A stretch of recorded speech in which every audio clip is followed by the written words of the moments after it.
Hello, everybody. This is Jason Sanford with AshVegas.com. Welcome to our AVL Informer podcast. It's sort of an occasional podcast these days, although we do have a regular setup with the Asheville Regional Airport where we do a music-specific program called Music on the Fly, and I'm sure you folks are familiar with that, but we also have a long history of doing some newsy podcasts, and we're sort of getting back in that mode. Today, we're excited to welcome Rod Kight, an Asheville attorney. Rod, thank you for being here. I'm really happy to be here. Thanks for having me. Yeah, man. And Larry Halstead, our multimedia guru and all about smart guy, is going to be in on the conversation as well. Larry, thanks for joining in. Happy to be here. Thanks for having me. Yeah, man. So the reason, Rod, we have you here today is to talk about the booming growth and interest in industrial hemp.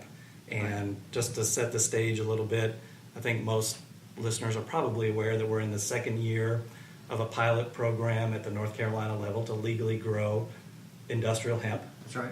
And more specifically, the trend right now is about growing industrial hemp for the flower, right, which can be used in a multitude of ways. We'll get into all that, but I'm hoping you can just help give us a broad overview of tell us where things stand with hemp and its sister, cousin, whatever, marijuana, right, in terms of the legality of things across the United States.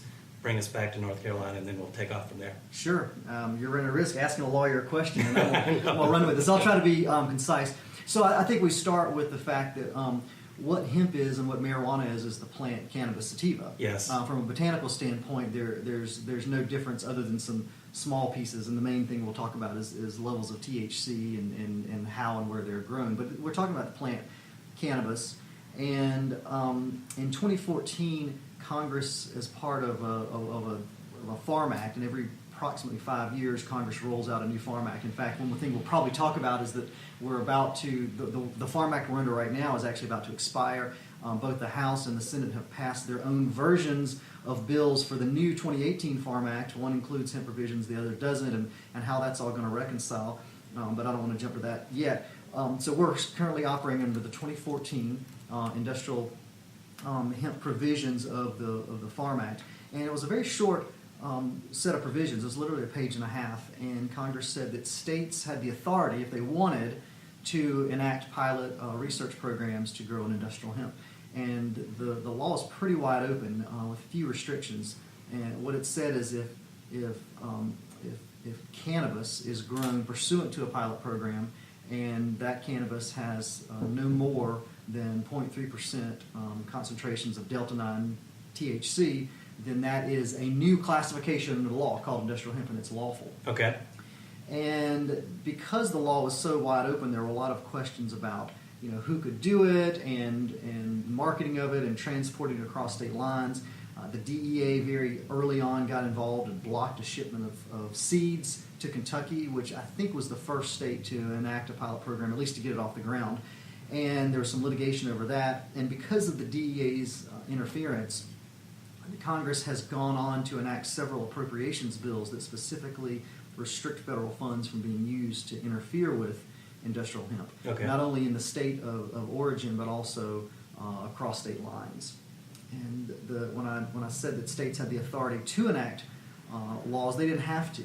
And so one of the things that we're encountering is that this plant, industrial hemp, may be lawful, federally speaking, across the board, across the country, and it may be lawful in a multitude of states. In fact, it's lawful under a majority of states' laws, but there are states where it's not lawful. So the same plant that would be lawful here in North Carolina, for example, in North Dakota, would be illegal, and you could be prosecuted under state law. Okay. And so that's caused an enormous amount of confusion and complexity in the law. But again, we can talk about these things if we need to. But to circle around to North Carolina, we enacted a program, as you said, 2 years ago. It's a good program. As the programs begin to roll out, you'll see they get a little more sophisticated. North Carolina has a nice, robust, and sophisticated program. And we had some crops last year, but this year I would say is really the first big, real working year. Last year was almost a test case, and I'm familiar with quite a number of grows across the state. We're going to have a whole lot of really good industrial hemp on the market come cultivation season this fall. And one of the interesting things is I think when the law was rolled out in 2014, people thought of industrial hemp as, it's a fibrous plant. This is where you get your textiles and that type of thing. And that's true, and there's a lot of amazing applications for hemp that I don't want to miss as we jump into start talking about CBD. But what happened very quickly is that cannabidiol, CBD, could be pulled from the plant, and producers are now by and large doing that. I think literally, I've heard this anecdotally, I haven't checked it, but I think every single cultivator with a license in North Carolina, except for one, has said that they're going to be cultivating for CBD. Wow! Wow! so that's a big market for that. So that's where we are. We have a lot of growers in the state and a lot of growers here regionally and even locally in Asheville. So how can you just talk about how Western North Carolina stacks up against the rest of the state in terms of number of acres or number of licensed growers? Because it seems like there's a concentration of interest, ability, and growing happening, but what's from your statewide perspective? Again, I can speak anecdotally. I didn't bring the figures. I think the eastern part of the state is known for tobacco, and it has all of that infrastructure already there. It has a culture of growing. But that being said, Western North Carolina, I think, has a disproportionately large number of growers and processors, and I think it has to do somewhat with the climate here, which is different than the eastern part of the state. What I've heard is and understand is the eastern part of the state really is good for that sort of fibrous crop, and of course they're growing a lot of flower. Clients are growing amazing flower out there.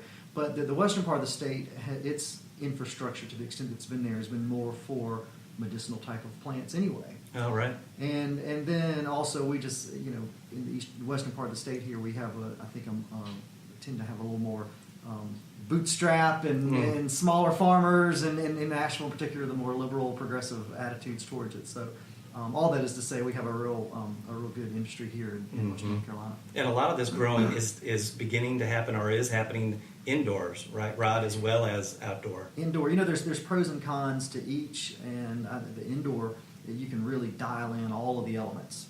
Where you're choosing your soil and you're limiting what can get exposed, and you're doing the lighting and all the nutrients, and so so I think there's a lot of indoor grows for that very reason. Yeah, cool. So thank you for that good perspective. So to bring it down to again what we've mentioned, the hot trend right now, growing industrial hemp legally under the North Carolina pilot program, specifically for flower, right? From which is derived. How do you pronounce? I don't even know how to pronounce cannabidiol. Cannabidiol is how I pronounce it. Cannabidiol. I've heard a couple of different so pronunciations. Can you CBD? CBD, right. Most commonly known as CBD. What is that, and how is that extracted from the plant? Yeah, good question. So one of the most notable attributes of the cannabis plant is that it produces cannabinoids. The one that's the most famous and well known is THC.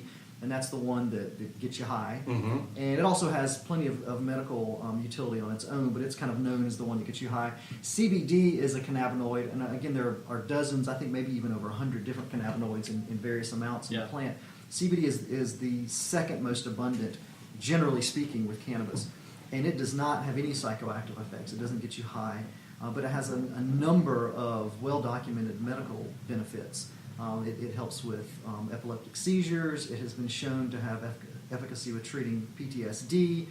It's an anti-inflammatory agent, and I could go on and on. I mean, when you start reading what it can do to help people, it starts to almost read like snake oil. But they're peer-reviewed studies. I mean, this is the real deal. And so when the plant is grown for the flower, there are different ways to grow it versus growing it for the tall stalky material. It tends to be shorter and bushier. And the flower will have all of these different cannabinoids. It'll also have terpenes, which are found in other plants as well, which kind of give it that skunky smell. Okay. That's the odoriferous part of the plant. And so what you've seen is that the flower is being grown, and then once that flower is grown, and we can talk about this in a moment, that's actually a trend now, is it's being sold. But by and large, that flower is pulled off, and then it's being processed into different types of oils. And if you think about extraction or processing on a spectrum, on the far one end of the spectrum is processing that doesn't involve any sort of solvents. It really just means cutting and chopping the plant. and then you move along, you run it through some processes, and you start to get sort of a crude oil that has all these phytonutrients, the different cannabinoids and terpenes. And you can continue to refine it till you get all the way down to an isolated compound, which is literally a white powder. And so there's a robust trade in CBD isolate, and that is the actual, it's usually 99 point something percent pure, and that's being used in a lot of consumer products. But you'll see, in addition to isolate-based products, you'll see what they call full-spectrum products, which is where you take, it's not quite so processed. It really is kind of retaining a lot of the different nutrients in the flower, including CBD, in oils and tinctures and vapes and that type of thing. Okay. Yeah. Well, Larry, I know you've got some specific questions about this process. Do you want to jump in? And Sure. I think one of the biggest questions that I hear is on testing results, where those come from, when they can do it, and how to interpret those. I would say, so from a agricultural standpoint, a lot of growers will use the term hot if it comes above 0.3%. And a lot of a big gray area that I hear about is when the testing takes place. It tends to happen when it's still on the plant, in the ground, just before harvest. And that testing will typically yield something that is not hot. Right. But once it's harvested, processed, and dried and ready for the next step, if it's tested at that point, once it's matured, then it will test hot. So I guess the question is that test prior to harvest enough to stand alone to make this a legal product? Or if at any point, even after the retail sale has been made, someone takes that to a lab and tests it and it comes back above 0.3%, what are the repercussions and how do we prevent that? Well, that is a great question, and in fact, there are a number of sort of sub-questions that you brought up, or sub-issues. So, maybe I'll start with the point about the testing from the state standpoint. Yeah. And so, is the grower responsible for that testing? No, the state comes out and does it. And Okay. again, every state is different. North Carolina has its own rules, and, Okay. and we're actually operating under temporary rules right now. That we can expect some permanent rules here in the next probably 3 months or so. But all of these things are new, and there are a couple of sub-issues. So one issue is, when do you do the testing? Because this is a growing plant. You can if you test it at week X, and take samples, they're going to test different than week Y or week Z. So that's one issue. The second issue is, from what parts of the plant are you testing? Are you taking the top of the flower itself that's really dense in the trichromes that produce the cannabinoids, which is going to test be more likely to test hot, or are you testing from the leaves and whatnot that are not, and the stems that are going to have hardly any of the cannabinoids? So that's an issue, and how do you mix that up? In fact, in different areas of the field, you might have different phenotypes of the same plant that test differently.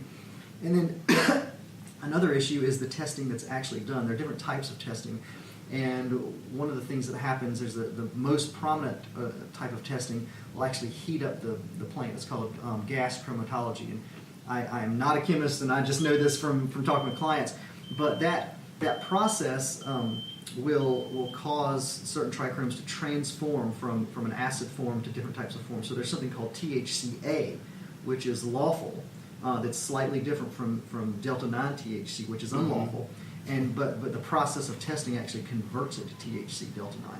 So these are all issues that have not been. There's no standard yet, and in North Carolina and other states are trying to figure out how best to do this. I will say that North Carolina really, as most states that enact these programs, wants the program to be successful. So it doesn't want people to test hot. It really wants to work with it. But that brings up a whole other set of issues. And again, I said you ask a lawyer question, then we'll run on. But this is fascinating to me, and I think it's very important for the industry to understand this, is that let's say you have a plant, and the state comes out and tests it, and it does whatever it's going to do, and that plant says, oh yes, this is industrial hemp now. Okay, great. You've got an industrial hemp plant. You've been checked off by the state. The next thing you do is you're going to go and you're going to start maybe processing it to CBD oil. Well, the first step of processing is to pull out the chlorophyll and the waxes. What that's going to do, you have the same amount of actual THC in the plant, but the concentrations will spike dramatically. You might jump up to 5 or 10% even of THC by weight at that point. Mm-hmm. Well, you've still got a lawful plant. There's this legal gray area. Are you now unlawful because of the first step of the process, or are you lawful because you've passed through that first gate, so to speak? Wow. And then the final piece of that is, what about finished products? Because other than the flower that people are vaping and smoking, most of these products are turning into oils or vapes or creams or lotions. Do those products have to be 0.3% or less? Mm-hmm. And I think from a practical standpoint, I certainly advise my clients to try to stay within that. But there's a good legal argument to be made that, again, this is coming from a plant that was deemed to be lawful by the state 3 months ago, and why would it transform just to an unlawful plant just because of the processing that's involved? So these are all questions that have no answer. I see. There's no cases to determine it. There's no statutes or rules, and I think we're going to see all those things roll out over the next several years. And very interesting. Yeah, so as it currently stands, it's kind of up to the grower, where they want to go from it after that initial testing. That's exactly right.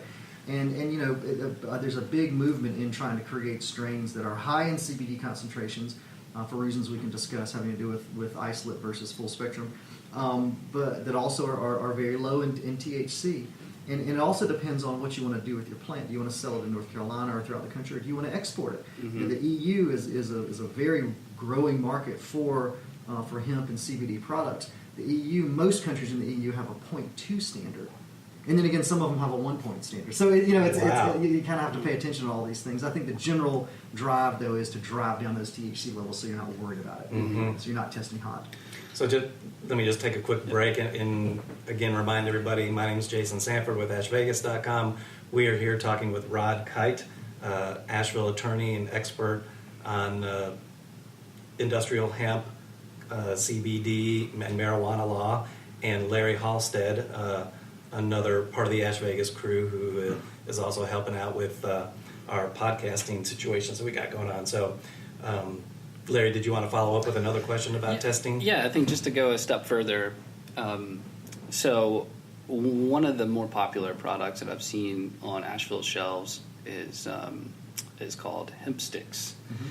And they are essentially a pre-rolled cone of hemp, but sort of the way they work around, at least what I'm assuming, the workaround to make sure they hit that 0.3 mark is that they're essentially blending the hemp with a lot of other botanicals. I think mugwort is the primary one. And so I can see exactly where they're coming from. If that's the case, they're trying to basically keep themselves legal. But let's say someone sells a product that's exactly what they have, but not cut with any other botanicals. It's purely hemp. And that were to be sold as the same product. They buy it off the shelf. They take it home. Or on the way home, they get pulled over by the police. The police take it from them, and for whatever reason, it goes all the way through the process of getting tested, and now this person's slapped with a possession charge. Does this go back to the retailer, or does it go back to the farmer, or is it entirely on that person at this point? Well, I'm not a criminal lawyer, but there is an intent piece there, and so I think if you're buying from a store that's representing that its products are lawful and there are test results showing that it's lawful and so on and so forth, I think it'd be, at least you'd have probably a really good defense to a prosecution. But you raise a really good issue, because again, this is organic material, and if you test one part of the bud, it may test, or the flower, it may test hot where the other one doesn't, and so it kind of goes back to that. Once it passes through the gate of being authorized by the state or certified as a piece of industrial hemp, does it ever change form? Yeah. Fortunately, in those situations, THC tends to degrade over time into a cannabinoid called CBN. Mm-hmm. CBN is, by the way, just is a cannabinoid that tends to promote sleep and drowsiness. Mm-hmm. And so that's sometimes if anyone has ever consumed cannabis that's maybe a little bit old and made you sleepy, that's probably why you're getting more CBN than is normal from a sort of a freshly cut plant. So I think, fortunately, the longer these products sit on the shelf, the less likely they are to test that way. But the bigger issue is, and this is something that we've been communicating with law enforcement about throughout the state, is that how to distinguish and how to implement and enforce policies that will, continue enforcement of marijuana laws while not implicating people who are acting lawfully. So 2 weeks ago, I was in Burlington with some clients and a physician, and we were giving a presentation to law enforcement in Burlington. And we talked about CBD and that, and they kind of knew enough about CBD, fortunately. I think it's been out enough. But then we brought up the flower. We said, this is a product you're going to start seeing, and you're going to pull people over, and they're going to have what looks like marijuana, and it's not. And they got very visibly upset. And you have to understand, we feel for them. Here for all the years of prohibition since 1937 or whatever, law enforcement, if it looks and smells like marijuana, it's marijuana. I mean, there's not a whole lot of exceptions. And here we're completely pulling the rug out from underneath them. And so there are no regulations right now as to how you package the flower or the hemp sticks. I'm very familiar with hemp sticks, by the way, and very good company out of Oregon that I represent. We've also got a local producer of a similar product, and they're very good products. But how do they police that? So I'll tell my clients it's very important packaging mix, because at least on its face, if you have a nice looking package that says this was produced pursuant to the Farm Act, and here's some test results, or here's a website you can go to for the test results for this batch, and so on and so forth, and it's sealed, then the law enforcement can at least know that it's unlikely that this is marijuana. It's probably industrial. Certainly people could open up the package and replace industrial hemp with marijuana, but they could do that with anything. You get a bottle of water and pour vodka into it. So but on its face, at least there's a presumption that it's lawful. And so this is all rolling out as well too. Have you been doing any educational work with local law enforcement, Rod? I have. Our DA, Todd Williams, is very progressive and very interested in making sure that our law enforcement does the right thing. And so I've talked with Todd on a number of occasions. I've sent him some letters. I've told him about clients that are selling these products and said, you're going to find these products on these shelves. And so if there's any question, let us know. And Todd actually even toured a local extraction facility of a client of mine and that's where you actually take the flower and you convert it to the oils and whatnot. And he was, again, very open-minded and very eager to learn. So. Wow. This sort of brings me to the sort of a hot trend that I'm seeing right now, which is just the wave of opening of actual hemp dispensaries, for lack of a better term. I'm not sure exactly what you call them, but their hemp pharmacy seems to be the popular term. I know that's also the name of a specific company, but we're seeing retail shops opening or plan to be open in downtown Asheville. Merriman Avenue is a plan down in South Asheville. Rod, can you tell us what kind of products folks can expect to see? And again, are these how do you know it from a consumer point of view if it's reputable and if you're actually getting what they say they're selling you? Sure. So I know a lot about these different dispensaries, and so I'm familiar kind of behind the scenes of what's going on, and all the groups that you mentioned are highly reputable groups, for sure. But I think we're going to see as over the next 12 to 36 months a large number of dispensaries, and not all of them will be reputable. Some people are in this just for the fast buck. They'll run fast and loose. And so as a consumer, I think there are a couple of sort of badges that you can look for. First is that every product that's put out there should reference the Farm Act, and you should be able with very little questioning be able to determine where the farm it came from, whether it's somewhere in North Carolina or Colorado or Oregon or Kentucky. It should also, test results should be readily available, not only for THC, but really with consumer products. You want to make sure that the hemp wasn't grown with pesticides or heavy metals. One of the properties of hemp is that it's a regenerative crop, and it will pull toxins out of the ground. Yeah. And it's actually been used. There's hemp planted all around Chernobyl to draw out the radiation because it does such a good job at remediation. But you don't want that in the stuff that you're ingesting, of course. Right. And so you want to be able to look at test results to see that it doesn't have these types of things. So again, you should be able to ask for test results and get them without any problem or hassle whatsoever. And then you can also, nowadays we can Google everything. And so you can pretty much count that if you walk into a shop and they have, X brand on the cabinet, and you Google it, that there should be a pretty good web presence there, and that web presence should also direct you to test results and where they grow. They should be proud of where they grow. They get their hemp products and that type of thing. So. Interesting. Another hot topic, of course, Rod, is that we live in Beer City, USA. Right. And I don't know, it seems to me, and Larry and I were actually talking about this a week or so ago, there are some parallels with kind of the crafting of craft beer, and now the crafting of growing industrial hemp. And obviously marijuana, that's been a thing for years in the growing of marijuana. But now we're seeing the two meet in these hemp-flavored beers. Right. Are these beers, do they have CBD oil in them? What are you seeing in terms of the marrying of beer and hemp? Right. So is it just for taste and flavor?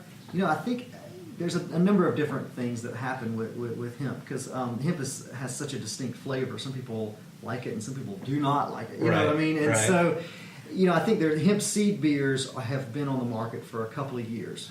A sterilized hemp seed has been legal for forever, actually. It was never criminalized, even with the 1937 Marijuana Tax Act. And so sterilized seeds have been used. But when we're talking about the actual nutrients of the plant, the phytonutrients, CBD and whatnot, there may be some that are out there, but I know that enough about beer law, I don't know much about beer law, but the ingredients that go into it have to be approved. And one of those, I believe the ingredients have to be FDA approved ingredients. Okay. Well, the FDA currently does not approve CBD for dietary consumption. And so as I understand it, when beer manufacturers make an application for ingredients to go in a certain batch of beer and CBD is included among them, that they can't get the approval for CBD. And so there's some workarounds, there's some legal issues that I'm working with the client on for that right now, and it's fascinating. One of the things I love about the industry, by the way, is that there are a lot of really smart entrepreneurial people out there, and there's a lot of people that want these products, and so there's a big push to fight the laws where they're unfair. There's a big push to clarify the laws where they're gray, and there's a big push to work within the laws, even if it's in a novel ways. Yeah. So. Larry, I'll give you the last word. We're going to wrap up here.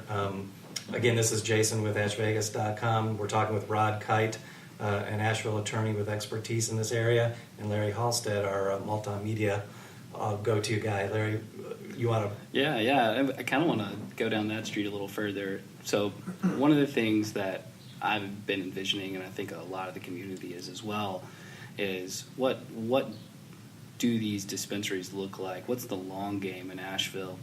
And I draw a comparison to the craft brewing market, something, eventually the laws are going to change and giants like R.J. Reynolds are going to come in and have huge crops, and they're going to control, a majority of sort of the generic sales, let's call them. But I think where Asheville will get a leg up and be able to stand in the market is creating almost in an Amsterdam style way these local dispensaries where they have proprietary strains. You can only get this here. You have to physically drive to Asheville to buy it in their store.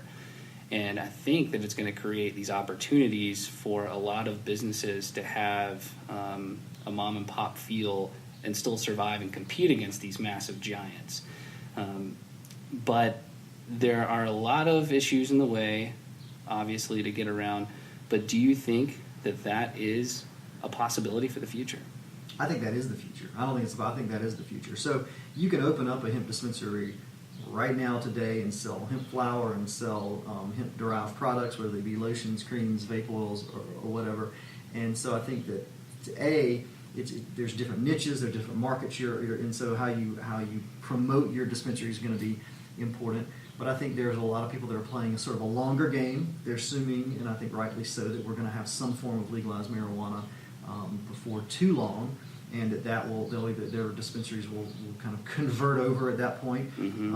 And of course, as the hemp market has grown, there are plenty of people that want hemp products that don't want to get high, and so I think we're actually going to see those hemp shops retain their hemp business while also opening up an added piece rather than a straight up conversion to marijuana. And so I think that's going to be there. But to your point, Larry, and I think that's the one is about essentially the artisanal craft type of hemp and cannabis producers. That's the wave. There's a huge market for that. People want that. There's no doubt that whether it be CBD products or medical marijuana, we're going to have the big companies in here. They're going to be here. CBD right now, at the moment, there are really good margins, and that's why you see a lot of people in there. Those margins are not last so long. The more the hemp that comes on the market, the more CBD isolates produced, the more that becomes more like a commodity, and then you can compete in two ways. You can either compete on price, and those are the big players, or you can compete on creating value-added products. And I think that's what we're going to see Asheville. Yeah, I think there's also way beyond just flower and bud. I've already seen there's companies in the area strictly growing clones to sell to other farmers. Absolutely. That's their whole market. People who, of course, want to get into industrial hemp for textile, industrial purposes. There are just so many applications. Ornamental hemp is starting to become something. Sure. The possibilities are really limitless. So I think that's going to be a huge economic boom for Asheville at some point in the very near future. We're going to see. I would be surprised if it doesn't overtake the economic impact of brewing. I absolutely think it could. And what I think some people don't get at first when they're entering the circle of this world is this is a full blown industry, just like the auto industry. I mean, you sure when you drive by and you see there's an auto dealership with fancy looking cars, but what you don't see is the people that are making the rubber for the tires or the cams for the engines, or there's the marketing piece, and then there's there's just what I mean. It's a robust full industry, and that's what the hemp and cannabis industry is. And so people see the dispensaries, and those are going to be very visible, but that's the tip of the iceberg. Yeah. So there's all the associated businesses. The associated businesses, and that is the big economic driver, I think, because you bring in all these pieces that many of them don't touch the plant at all, but they're auxiliary types of pieces to the industry. Yeah, it's amazing. Well, very exciting. Yeah. Rod, is there anything that we didn't talk about that you wanted to mention? Is there any hot area that you get a lot of questions?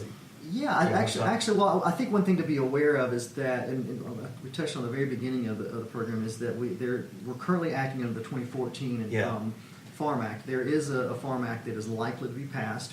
The current Farm Act expires at the end of September, and if it expires, there's a lot of federal programs that are going to be left hanging in ways that don't impact hemp at all. But one of the issues is that if it's not passed, then hemp will be left hanging. So Senator McConnell, who's a big proponent of hemp from Kentucky, has the 2018 Hemp Farming Act, and he rolled that into this year's farm bill, and the Senate, voted it in with like almost no problem at all. Right. It was like 89 to 11. It was something very. Meanwhile, the House did its own version and did not include hemp provisions, and also had a number of provisions that are sort of oppositional to the Senate bill. And so when that happens, the Senate and the House bills have to be reconciled in some way. There are compromises made, and then that compromise bill goes back to each of the chambers to be voted on or not. And if they're both voted on, then that's sent up to the president to be signed, or at least to be held out and not vetoed and entered into law. And so I think there's a really good chance that McConnell's new hemp bill, which makes things a little more explicit than they are now, in favor of hemp and cannabinoids, will get approved. And I think that we'll see the floodgates open wide open when that happens. Interesting. But it's not a sure thing, and so people who really support the industry and want to see it pushing forward do need to contact their representatives in Congress to say, we really want these hemp provisions to be in the Farm Act. Push those. And so would you say if that passes, the most immediate impact is that, now it's federally legal and we can remove, I guess the biggest thing would be all the transportation issues between state lines. Is that would you say that's the biggest immediate impact, or is there something beyond that? Well, I would say, and industrial hemp is federally legal. And so, and that's a big, I think, a misunderstanding. And one thing that will happen is just clear up that misunderstanding. So it won't change the law in the sense it won't make it more legal federally, but it will be clearer that it's legal. I see. At a federal level, you can still transport between state lines, but it will make it so that it's legal in all the states. So you won't have this sort of state-specific issue that you have to deal with as much. I think that'll be big. And like, for example, a lot of what I do in my practice is write legal opinion letters. So there's some narrow and specific instances in which hemp and CBD are legal under a certain set of circumstances, and I'll write those letters. And for the most part, that really plays to the advantage of small, closely held, nimble companies that can really sort of ride that line out. And it's not as narrow a line as I'm sort of making it seem, but there really are, there is a kind of a specific path or set of paths that big companies just simply can't afford to take. Mm-hmm. Or there may be some issues that are not as clear as we would all like them to be. Some of the things we discussed earlier about the THC limits and what constitutes hot and not hot, and post-consumer products and so on and so forth. Big publicly traded companies just can't afford to get into that space. Right. Well, if this hemp bill is passed, it will make it clear enough for those companies to then join in, and then that's when we're going to see the field just wide open. Mm-hmm. And so we're going to see a lot. There's going to be a shifting landscape, and the people that survive it, I think, are going to be the nimble ones that carve out their specific niches and brands, because when you can find it on every some generic CBD product on every shelf in the country, you're not going to be able to compete on price if you're small. Right. Well, hopefully we can have you back in the fall. I'd love to come back. I enjoy Yeah. talking about it. So Rod, thank appreciate you y'all having so me. much for taking time out to talk to us. Yeah. Rod Kight, Asheville attorney, Larry Halstead with Ash Vegas. I'm Jason. Thank you guys for listening, and we'll catch you next time.